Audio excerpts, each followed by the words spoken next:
Hello, and thank you for tuning in to our blockchain gaming news roundup.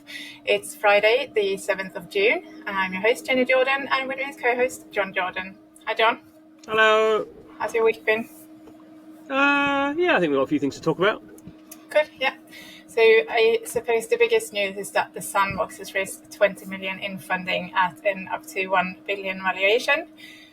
Mavis has launched Ronin Forge, an early access grant program for what they call innovative experimental Web3 games, which are sort of 3 to 6 months away from launch. So they want kind of native Web3 developers who are passionate about blockchain, tokens, NFTs, the lot to join them.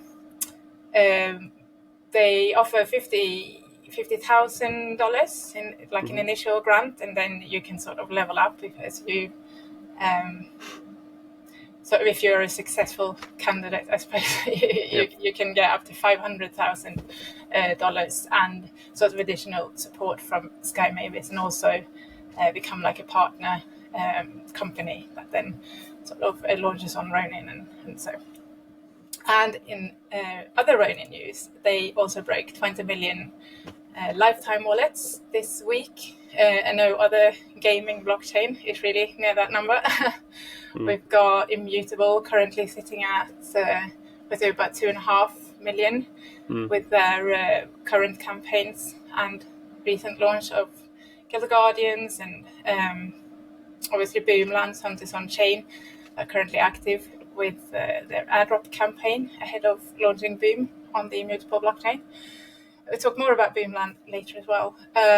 Pirate Nation have announced that they're launching their Pirate token next week, which is sort of an ecosystem token spanning the entire kind of proof of play ecosystem, but not that.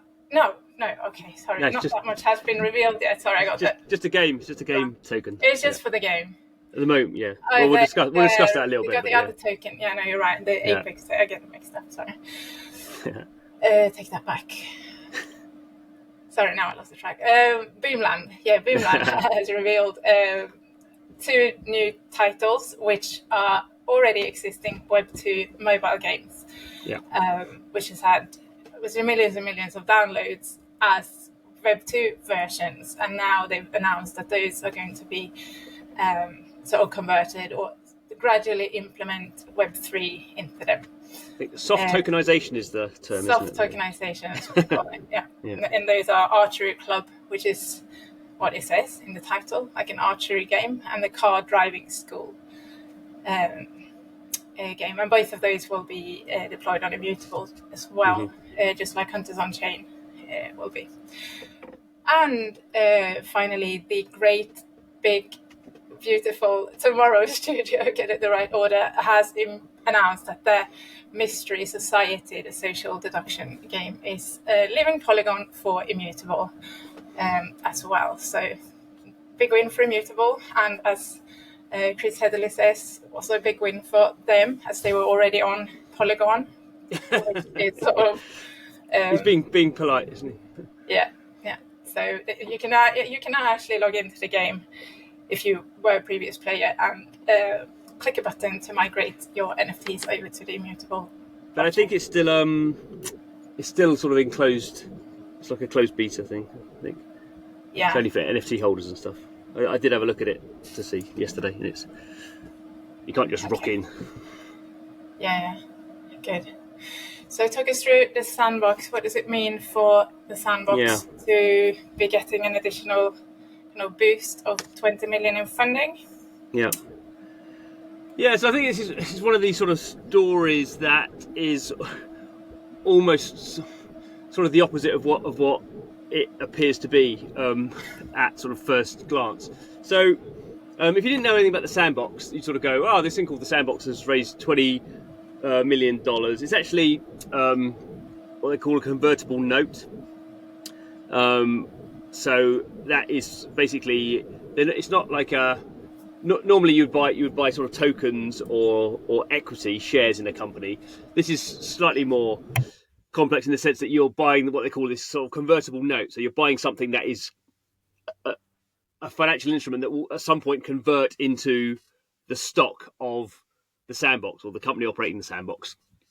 And sort of what was interesting in the press release is it said that note will convert whenever it converts. That will be capped at $1 billion. So basically, if normally what happens is there's a time frame, or it will be a sort of a note that will convert when the Sandbox does another funding round or something like that. So you're sort of putting your money in sort of early, and they're saying even if everyone else is sort of converting at $2 billion valuation, you got in early, so you're converting at $1 billion. So in that's sort of like, they're raising $20 million at a $1 billion valuation, but it doesn't, the valuation is sort of slightly flexible, slightly elastic, sort of up to $1 billion.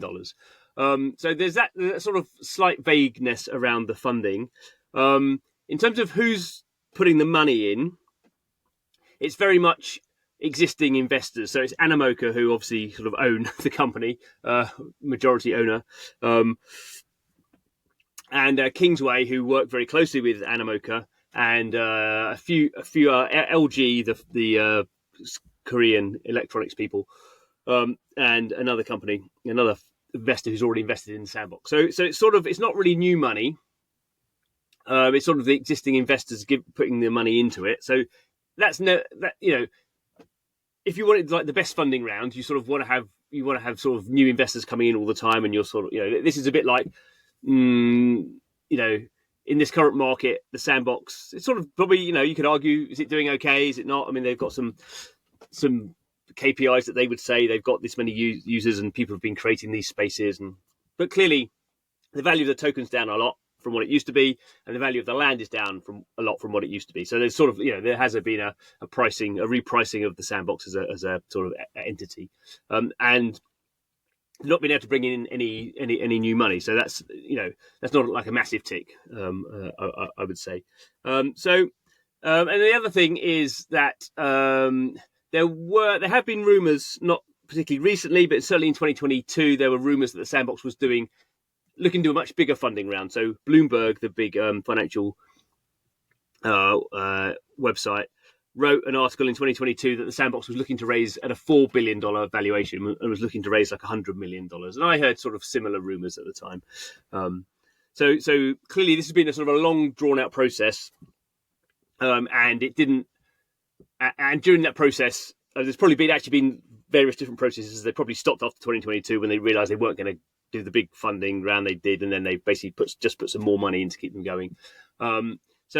And the last funding round they did was $93 million at the end of 2021, and I think that was about a $500 million valuation. So the valuation is sort of up, depending on how you sort of view the valuation. But obviously that was, that'd be sort of 2.5 years ago, and a lot's happened in that time. So obviously it's sort of good in the sense the Sandbox has raised some money, but it was never not going to raise. Animoca was never going to let the Sandbox run out of money. So it's sort of, I wouldn't emphasize it as a overly celebratory sort of thing. It's basically the Sandbox is quite a big company now, so its running costs are probably millions of dollars a year in terms of wages and stuff. So it does need to fund itself. I guess the interesting bit is whether they needed to announce this. I'm not. I think this money probably has got put into the company last year, and so there's the interesting thing, I guess, internally would be to find out sort of why they decided to press release this now, when clearly it wasn't. If you have some knowledge of financial markets, this is not a particularly strong press release. So yeah, that's the sort of the way I would unpick it. Well, there are sort of interesting things about Sandbox that's been revealed. I think it's kind of end of last year about them going mobile, and then obviously their push for the game maker, their Vox Edit tools and stuff, and so, but those weren't really kind of highlighted really in the press release, and so it's sort of, we're going to use the funding to keep doing what we're doing, sort of thing. Whereas you can actually unpick and find quite a few interesting things in there. I think that's sort of, do you know what I mean? Yeah. I had Sebastian and Nicola on the podcast a few months ago, and there's nothing revolutionary coming out about that. And I think if I was going to make a criticism of the Sandbox, and I own land and have been sort of, quite interested in the Sandbox as a project and sort of quite positive about it in general. I guess from the outside looking in a slightly naive way, my sort of view would be they've been slow. Now, whether that's just because what they're building is really hard and they want to do it properly and don't want to rush, but even within that context, I think they have, it's taken them a long time to get to where they are now, and there's still question marks really whether the game is going to sort of go live, or whether the platform will sort of be live permanently by the end of this year or not. I mean, Sebastian sort of said that, but equally, I think the same now with Web3 in general. It's kind of either projects are really slow and they haven't actually got that technical expertise that they've been not, I wouldn't say over-promised and under-delivered, that sort of problem, or projects are ridiculously fast in just throwing everything out there and actually have no backing up of it. So it's kind of a bit of a pain point that no Web3 game developers seem to be getting the balance right there in terms of timing. and it is, as I say, it is easy to criticise. I certainly criticise all the DGen people, for just putting out sort of very sort of superficial sort of mini games and never coming out with their with their main game. I mean, like Illuvium, they're coming out. I think they've announced now the end of July for their 3 games. Overworld. No, that's not going to. But making games is really hard, and making a platform, like the Sandbox is trying to do, it's basically like a Roblox. It is really hard. Equally, my sort of view would be because they've been able to raise money so easily, I don't feel like there's much of a sort of internal urgency to get stuff done. I think they're a little bit like, they got bought by Animoca really quickly. Animoca as a company is obviously great for investing in other companies, but its internal projects have not had a great sense of urgency, I don't think, equally. And maybe there would be a case, in retrospect, easy to say, that if they'd sort of cut down the features a little bit and just cracked on with it, they could have had, they could have had a much smaller group of products that have been live for a year. And the problem with the Sandbox is until it goes live, they have no network effects because you can't invite your friends into these projects into these little experiences because the experiences are always being swapped out and there's no so for basically what the Sandbox needs is a massive audience of people who are sort of engaging and re-inviting friends and it hasn't even launched, so it can, so everything up to this point has sort of been not the main deal. And I kind of think sometimes you need to get a little bit of the main deal up and running first. So that would just sort of be my sort of 2 cents on that. And I think there was a sort of comparison a little bit, and I had them on the podcast as well with what's now called Hytopia, which is a Minecraft-based sort of it's not as grandiose as the Sandbox, but there are some parallels in there as a UGC-generated world. And the Sandbox is hundreds and hundreds of people working for whatever 4 or 5 years so far, whereas Hytopia is 20 people who've been sort of bootstrapping it and basically built that in an entire own sort of engine after they got booted off Minecraft, and they've done that in 2.5 years. So I mean, there's different sort of companies have different sort of structures around that sort of thing. So easy to criticise, but good. Right, so next week, let's get this right this time. Proof of Play is launching the Pirate token on the 13th of June is the TGE, and that is a token that will be used in the game Pirate Nation to buy gems. Is that correct? Yeah, so the other way around, you need gems to buy Pirate. No. So they're going to launch this gems in game that you can accumulate. So take a step back. So Proof of Play, our US company, raised $31 million making fully on-chain games. They've launched their Apex chain, which is an L3 based on Arbitrum. They've got Pirate Nation, which has been going for about 1.5 years, which is their fully on-chain, sort of fairly simple pirate game, but pretty decent. And they've been sort of trying to pump loads of people through that in the recent sort of months. And they have a whole leaderboard and point system that's been going on for a while. And so they've announced the Pirate token, which you'll get. It's actually quite generous to the people who've been playing the game. So there's 1 billion tokens. 47%, I think. I can't remember. 47% go to token holders and players in the ecosystem, and a third of that is going to be available on the day the token goes live. So if you have an NFT, which I have to say I do, so pretty happy for me, you're going to get a whole bunch of these tokens on next week. We don't know obviously the price of tokens or anything like that yet, but that's sort of quite generous. But as you say, you use the tokens to buy gems in the game. Gems are used to speed up timers and to sort of buy resources. You can do a few other things as well. It's for the pirate tokens sort of can be used for some guild stuff that they haven't announced yet. And I guess the most interesting thing for long-term thinking people such as myself is you can stake the pirate token. And you stake the pirate token, you don't get more pirate tokens, you actually get points. They're called POP points, proof of play points. And they've not really gone into any detail on this, but my thinking would be the proof of play points are going to be what give you an allocation of the Apex token whenever that goes live, which is obviously their blockchain. So depending on how you think about fat and thin protocols, you might sort of think the value of proof of play is going to be more in the blockchain rather than the game, because proof of play, they want to have lots of games. They want to have they want to allow people to build on their pirate game and make other games as well. So this is like the entry point. I don't think the pirate token is going to be like a massive $1 billion mark, blah blah blah. It's not.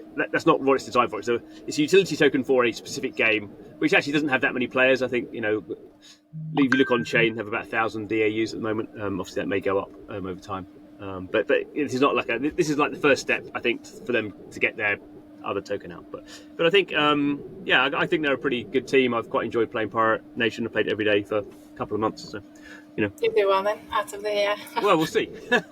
I mean, these are going to do well. I'm going to stake it all anyway. So I mean, I'm not going to do well in a sense. I'm going to have to pay tax on something. You don't almost stuff. It's too many tokens. Too many. There are. But so on that note, the Boomland ecosystem is building up utility in their Boom token, or trying to at least. Yep. They've currently got a play to airdrop event that was launched in May, and that's sort of building up. So the token isn't live on Immutable yet. It's live on Polygon. Is that right? No, it's not right. I get this all wrong again. Yeah, no, it's right. So. So Hunters on Chain has been live on Polygon, was live on Polygon for about a year. So they went live first with their BGEM token, which is sort of a sort of utility token. You just get loads. You just get it by playing the game, and you can use it to buy different chests and things. But it's not supposed to have a lot of value. It's sort of just as a utility token. And then the more valuable token is Boom, which is the governance token. So both those are live on Polygon, but they need to be migrated to Immutable, EVM, and also all the NFTs are still only on Polygon. So they all have to be migrated over to Immutable. That's going to happen in the summer. In the meantime, there is this sort of airdrop thing going on for Boom, play to airdrop campaign. That's going to build up sort of over time. Obviously, at the moment, the token's not live on Immutable. So, and even Hunters on Chain as a game is sort of is live on Immutable, but fairly, not with the same functionality as it is on Polygon. So, whenever you sort of mutate a live game over, it does get very complicated about what bits you do and how you do it and all that sort of stuff. What I like about the airdrop campaign though is how strongly they want to emphasize that we're not sort of out for social farming, and we don't want these social quests where we all want genuine players, and you can only earn the token by playing the game, and they're really quite sort of firm on that, which I like. And then now obviously with these other two titles, they have announced the archery club and car driving school. That is another way to sort of build utility into the ecosystem. So they're actually delivering. They're not just talking about sort of building utility, but they're just as a studio, they come across as they are experienced. They did Web2 mobile games long before this. You know a lot more about Boomland than I do, but it's a good team. Yeah. Well, they come from Boombit is the Web2 developer. They've got loads and loads of mobile games, and sort of the whole point of Boomland was to sort of think about how can you sort of put blockchain values into some of those things. Hunters on Chain is this. It's called what's it called? Hunt. Can't think what it's called. Hunt Royale is the Web 2 version, and that's their biggest game. So that was the first one they brought on. That has sort of more depth because you're collecting NFT characters and all this, sort of leveling them up. The other two games are they're not hyper casual. They're more casual though. And at the moment, they're being used in what we sort of said was this soft tokenization, and at the moment they're focused more on the BGEM token, so the utility token. So that's sort of what they're trying to encourage people to sort of play those games and sort of get this BGEM token, which is sort of how Hunters on Chain actually went live. Well, they gave some of that away, if you remember a year ago. You could sort of play the game and get a bit of this sort of token, which actually wasn't really worth very much, but it was sort of a way of getting people using wallets and all that sort of stuff. So yeah, definitely for Boomland, the idea over in this year into next year is to have some of these games fairly heavily integrated with blockchain. As we would say, like a fully integrated blockchain game, not a fully on-chain game, but having NFTs and these two different tokens, and then have a sort of a longer tail of games that are using some of those assets, probably mainly the BGEM token, I would think, and then using those to sort of onboard Web 2 people. I mean, that's really where, not just for Boomland, but I think for a lot of the existing industry now, it's sort of, we see it in games, I guess, a bit like we play, we made, sorry, another very similar sort of company in the sense that they, have a lot of Web 2 mobile games, and they have tried various different ways of onboarding those players in those games to blockchain. At the moment, Nightcrows is their sort of biggest attempt, sort of 400,000 people playing every day across PC and mobile, big MMORPG, and a few percentage of those players are starting to interact with the NFTs and the token. You have to get to quite a high level in order to unlock that. But that's sort of how people are sort of different people. No one knows how to do it yet, so there's different sort of attempts that developers are trying to work out how do you because there's an educational thing where you're trying to get players who don't know anything about blockchain and try not to scare them off by going crypto, trying to get them to do that in the context of the game. I mean, I guess as we've discussed many times before, mythical games and NFL Rivals doesn't use the term blockchain, and they're trying to do something similar. Guild of Guardians from Immutable, again, doesn't use the term NFTs. So everyone's sort of mixing up, trying to find the right. Everyone has the same sort of ingredients, and everyone's trying to work out the recipe on boards. Good. Well, on that note, we wrap up for the week, and we will see you all next week. Thank you very much, John, and thank you very much for listening. Good. Bye-bye. Bye-bye.